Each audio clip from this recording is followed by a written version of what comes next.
Bismillahir Rahmanir Rahim. Alhamdulillahi Rabbil Alamin. Wassalatu wassalamu ala Rasulillahi sallallahu alaihi wasallam.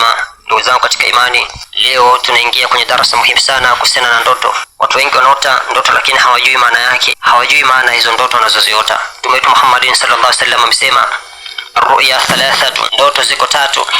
Ar-ru'ya salihah min Allah, ndoto ya kwanza ndoto njema kutoka kwa Allah subhanahu wa ta'ala. Wa hulmun min ash-shaytan, na ya pili ni ndoto ambayo ni mbaya kutoka kwa shetani, na ndoto ya tatu ni ndoto inaitwa adhukhathu ahlam, ndoto za mawazo ya mtu mwenyewe. Yani labda mathalan mchana alikuwa na jambo linamsumbua limemkaa katika kichwa, basi ikifika usiku analiota. Ukiona ndoto mbaya sema a'udhu billahi minash shaitani rajim, na muombe Allah subhanahu wa ta'ala msaada kulinde kutokana na ndoto hiyo mbaya. Lakini ukiona ndoto nzuri sema falhamdulillahi rabbil alamin, shukuru Allah subhanahu wa ta'ala kwa bishara iliyo njema. Tunajifunza maana ya ndoto mbalimbali, tutajifunza ishara za ndoto zizo muhimu na nini cha kufanya baada ya kuota ndoto. Tabi'u darsa ila nihaya, endeleeni fuatilia darasa mpaka mwisho. Usikose kusubscribe ili uwe wa kwanza kupata darasa za ndoto pindi zitakapotoka.